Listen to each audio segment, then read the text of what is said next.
भारत सरकार कोशिश करती है देश में ज्यादा विदेशी निवेश आए, लेकिन देश के कुछ धोखेबाज विदेशी निवेशकों के साथ धोखाधड़ी कर भारत की साख को नुकसान पहुंचाने में लगे हैं।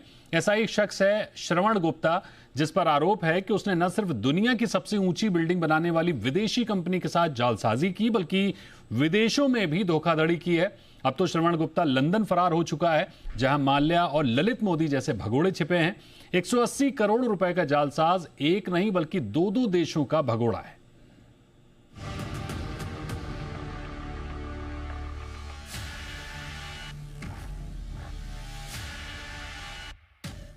ये है दुनिया की सबसे ऊंची बिल्डिंग बुर्ज खलीफा। दुबई में मौजूद ये 163 मंजिला बिल्डिंग इंजीनियरिंग का सबसे शानदार उदाहरण है। इसे बनाया है दुबई की कंपनी एमआर प्रॉपर्टीज ने। 2005 में दुबई का एमआर ग्रुप भारत आया और दिल्ली के रियल एस्टेट समूह एमजीएफ डेवलपमेंट्स लिमिटेड के साथ मिलकर एक कंपनी बनाई। नाम दिया गया एमआर एमजीएफ। नामी real estate company MR Bharat एक भरोसे के साथ आई थी, लेकिन सहयोगी कंपनी एमजीएफ ने न सिर्फ धोखाधड़ी कर दी, बल्कि जांच एजेंसियों के दस्तावेजों में खुलासा हुआ है कि एमजीएफ की joint venture company MR MGF ने 180 करोड़ रुपए की धोखाधड़ी कर दी। एमआर ग्रुप के साथ 180 करोड़ रुपए की धोखाधड़ी का आरोपी है एमजीएफ ग्रुप का चेयरमैन श्रवण गुप्ता। श्रवण गुप्ता ने एमआर ग्रुप के साथ 180 करोड़ रुपए का खेल कैसे किया, अब इसे समझिए। 2024 में दिल्ली पुलिस की इकोनॉमिक ऑफेंस विंग की चार्जशीट में श्रवण गुप्ता के धोखेबाजी का पूरा खुलासा हुआ है। आरोप है कि एमआर एमजीएफ के पाम हिल्स प्रोजेक्ट के नाम पर नैनी इंफ्रास्ट्रक्चर प्राइवेट लिमिटेड को 37 करोड़ 34 लाख रुपए का पेमेंट किया गया। इसी तरह इंपीरियल गार्डन प्रोजेक्ट के नाम पर सॉम इंफ्रा प्राइवेट लिमिटेड को 142 करोड़ 68 लाख रुपए दिए गए। इस तरह कुल मिलाकर करीब 180 करोड़ रुपए जेवी कंपनी से इन दो निजी कंपनियों को दे दिए गए। नैनी इंफ्रास्ट्रक्चर और सॉम इंफ्रा को सर्विस प्रोवाइडर्स की तरह पेश किया गया, लेकिन दोनों ही कंपनियों ने इस पेमेंट के बदले कोई सर्विसेज दी ही नहीं और इसके बाद नहीं पेमेंट वापस लौटाया। यह धोखाधड़ी का मामला दिल्ली पुलिस की ईओडब्ल्यू ने दर्ज कर लिया और जांच शुरू कर दी।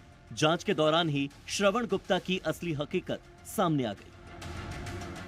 जांच में खुलासा हुआ कि नैनी इंफ्रास्ट्रक्चर और सौमी इंफ्रा एमजीएफ ग्रुप के चेयरमैन श्रवण गुप्ता और उनके सहयोगियों की ही कंपनी है। श्रवण गुप्ता ने इन दोनों कंपनियों से अपने रिश्तों को एमआर समूह से छिपाया। शायद उनकी मंशा ही थी धोखा देकर लूटें। चूंकि मामला पैसों की हेराफेरी से जुड़ा था, इसीलिए इस केस में प्रवर्तन निदेशालय यानी कि ईडी की एंट्री हुई। एनफोर्समेंट डायरेक्टोरेट ने एमजीएफ समूह की दिल्ली और गुरुग्राम की 82 करोड़ रुपए से ज्यादा की संपत्ति को जब्त कर लिया। जांच में सहयोग नहीं करने के कारण श्रवण गुप्ता के खिलाफ गैर जमानती वारंट भी जारी हुआ था, जिसे रद्द करवाने वो दिल्ली हाई कोर्ट पहुंचा, लेकिन कोर्ट ने गिरफ्तारी वारंट खारिज करने से इनकार कर दिया। श्रवण गुप्ता और धोखाधड़ी मानो एक ही सिक्के के दो पहलू हैं और धोखाधड़ी भी इंटरनेशनल। श्रवण गुप्ता और उसकी पत्नी शिल्पा गुप्ता इंटरनेशनल क्रिमिनल है और यह हम नहीं बल्कि यूएई की अबू धाबी की अदालत का ऑर्डर कहता है। श्रवण गुप्ता और उसकी पत्नी शिल्पा गुप्ता ने अबू धाबी में वित्तीय अनियमितता की, जिसके चलते दोनों को 10 साल कैद की सजा सुनाई गई है। दोनों भारत में रह रहे थे, इसीलिए वहां की अदालत ने दोनों के डिपोर्टेशन का आदेश दिया। मतलब श्रवण गुप्ता और उसकी पत्नी को अबू धाबी लाने और वहां सजा दिलाने का आदेश वहां की कोर्ट ने दिया है। श्रवण गुप्ता के माथे पर एक घोटाले का कलंक चिपका हुआ है। भारत में एक चर्चित घोटाला हुआ था, ऑगस्टा वेस्टलैंड वीवीआईपी हेलीकॉप्टर घोटाला। श्रवण गुप्ता हेलीकॉप्टर के मनी लॉन्ड्रिंग केस में भी आरोपी है। इस मामले में श्रवण गुप्ता ईडी की रडार पर है। सरकारी एजेंसियों से बचने के लिए श्रवण गुप्ता भारत से लंदन फरार हो गया है।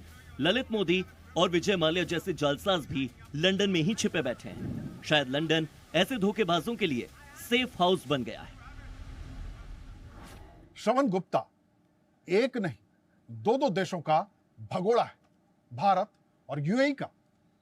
अब सवाल है कि क्या श्रवण गुप्ता को सरकार लंदन से भारत लाने की कोशिश करेगी और उसे आर्थिक अपराधों की सजा दिलवाएगी, ताकि विदेशी निवेशकों में यह भरोसा कायम हो कि भारत को लूटने वालों को उसके किए की सजा मिलती है।